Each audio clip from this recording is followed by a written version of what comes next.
ఈరోజు మన ఈ వీడియోలో ధ్యానం అంటే ఏంది, ఆసనం ధ్యానం చేసేటప్పుడు ఏ ఆసనంలో కూర్చోవాలి, అదేవిధంగా ధ్యానం చేస్తున్న ఎంతసేపటికి మనిషి శూన్యమయ్యి ఒక శూన్య స్థితి ఏర్పడుతుంది, లేదా దాన్నే ధ్యాన స్థితి అని కూడా అంటారు. అది అసలు ఎప్పుడు వస్తుంది, అదేవిధంగా ధ్యానం చేస్తున్న వారందరూ కాస్మిక్ ఎనర్జీ వస్తుంది, విశ్వమయ ప్రాణశక్తి పొందుతామంటారుగా, అది ఎప్పుడు వస్తుంది, అదేవిధంగా సమాధి స్థితి అంటే ఏంటి, ఈ విషయాలన్నింటినీ కూడా మనం ఈ వీడియోలో తెలుసుకుందాం.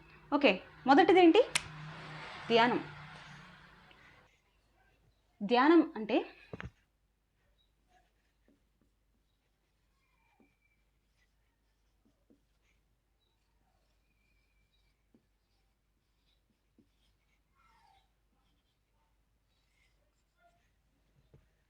అంటే ఉచ్ఛ్వాసము నిశ్వాసాలతో కూడుకొని ఉండడం. ఇక్కడ ప్రత్యేకంగా గుర్తుపెట్టుకోవాల్సిన విషయం ఏంటంటే,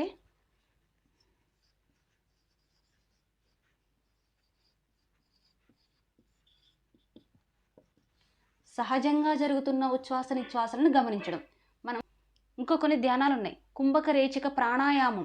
సో అందులో ఏంటంటే 3 సెకండ్లు కుంభించడం, అంటే 3 సెకండ్లు గాలిని తీసుకొని కాసేపు అక్కడే ఆపేసి మళ్ళీ పరిగెట్టుకొని మళ్ళీ నిశ్వసించడం, అంటే ఆ తీసుకున్న గాలిని మళ్ళీ యథావిధిగా వదిలిపెట్టడం. ఇక్కడ కాసేపు ఆపడం, కాసేపు పట్టి ఉంచడం, కాసేపు పని కట్టుకొని మళ్ళీ వదిలివేయడం. అంటే ఇక్కడ మొత్తం మనసు పనిచేస్తుంది, ఇక్కడ సహజంగా ఏమీ జరగట్లే. ఓకే, కాబట్టి సహజంగా జరుగుతున్న ఉచ్ఛ్వాస నిశ్వాసలను గమనించడమే అసలైన ధ్యానము. ఇప్పుడు రెండవది ఆసనం. మనము 24 గంటల్లో 1 గంట ధ్యానం చేస్తున్నాం అనుకుందాం. ఆ 1 గంట ధ్యానంలో సరిగా చేయాలి కదా, అంటే ఎప్పుడెప్పుడు లేద్దామా అనిపించేలాగా కంఫర్ట్గా కూర్చోకుండా ఉంటే మనం ఆ పరిస్థితి నుంచి ఎప్పుడు బయటపడతామా అనుకుంటాం. అదేవిధంగా మనం ధ్యానిస్తున్నప్పుడు తీసుకున్న ఆసనం కూడా చాలా కంఫర్ట్గా, స్థిరంగా, సుఖంగా ఉండాలి. అప్పుడు మాత్రమే మనం ధ్యానంలో ఎక్కువ సమయం కూర్చోగలం. అదేవిధంగా కూర్చున్న ధ్యానాన్ని కూడా సహజంగా జరుగుతున్నది గమనించగలం. అంటే ఇక్కడ కంఫర్ట్ అనేది చాలా ముఖ్యం మన యొక్క ఆసనంలో.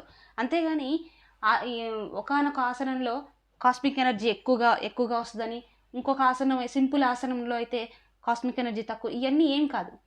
అసలు ముఖ్యంగా ఏంటంటే మనసు శూన్యం అవడం ముఖ్యం, అంతేగాని ఆసనం ముఖ్యం కానే కాదు.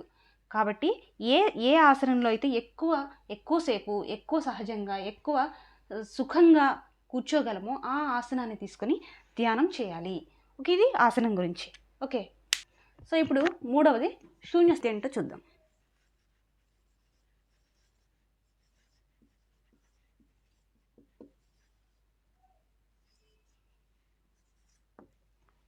ఓకే, మూడవది శూన్యస్థితి.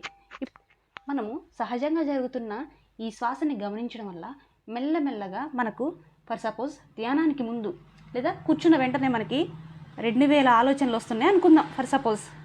తర్వాత మెల్లగా మనం ఎక్కడికి వచ్చాం, గతంలోకి వెళ్ళలే, భవిష్యత్తులోకి వెళ్ళలే, శ్వాస ఎక్కడుంది, ఈ క్షణంలో ఉంది.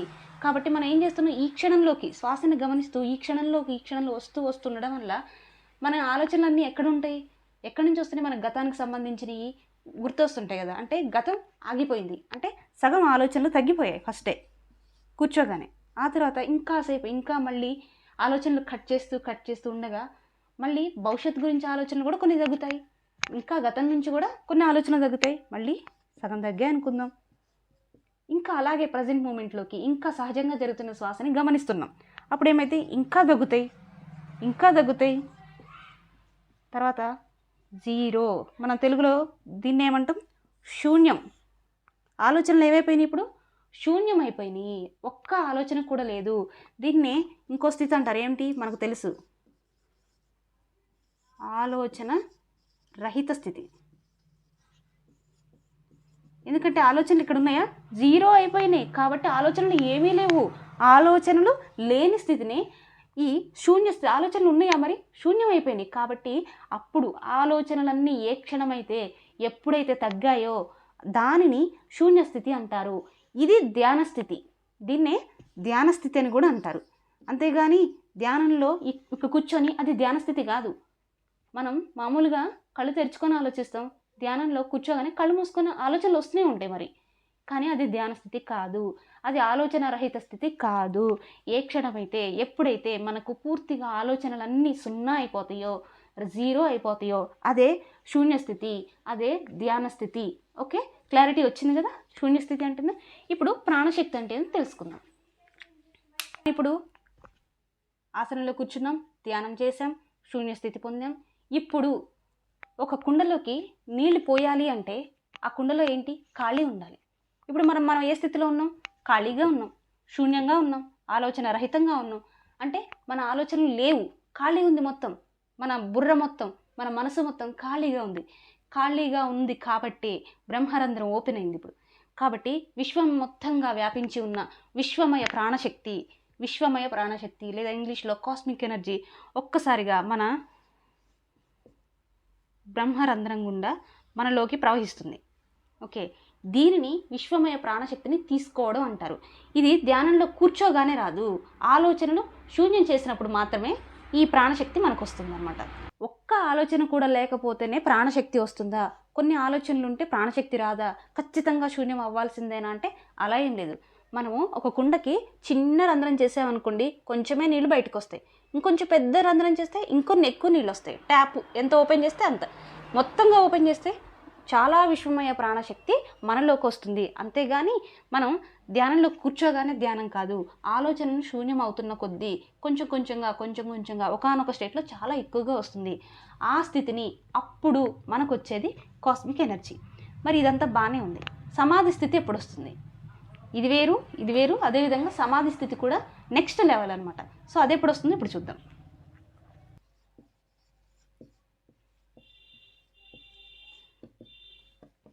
సమాధానాలు పొందే స్థితిని సమాధి స్థితి అంటారు.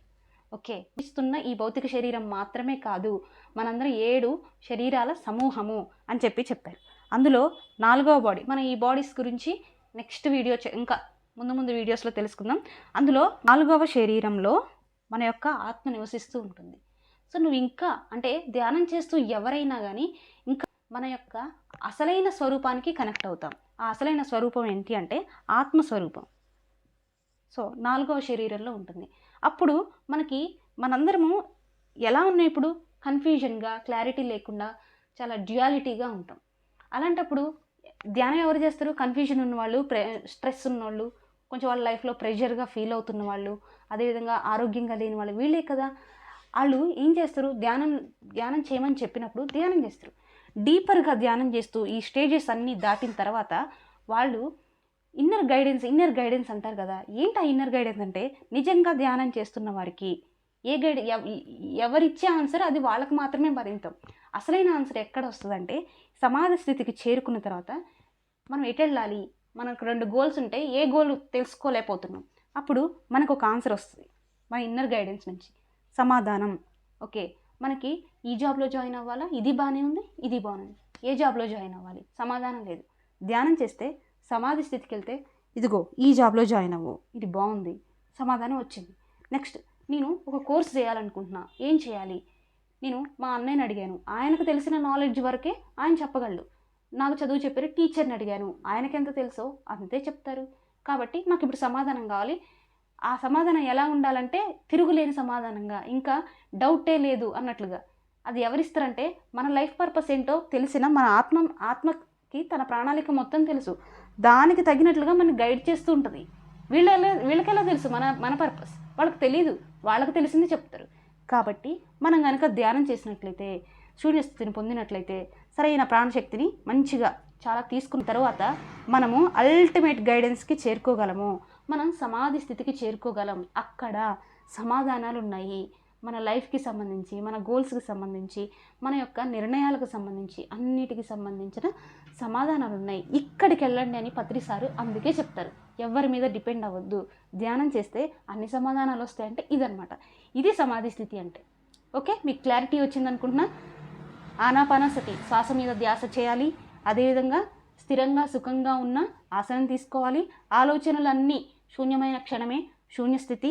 ఓకే, ఆలోచనలు శూన్యమైపోయిన తర్వాత మనకు విశ్వమయ ప్రాణశక్తి వస్తుంది. ఇంకా ఇదే విధమైన ధ్యానాన్ని కంటిన్యూ చేస్తే సమాధి స్థితి వస్తుంది. అప్పుడే మనకు సమాధానాలు లభిస్తాయి. సో ఇది ఫ్రెండ్స్, మరి ఈ video. Thank you so much. మీ అందరికీ అర్థమైందని అనుకుంటున్నాను.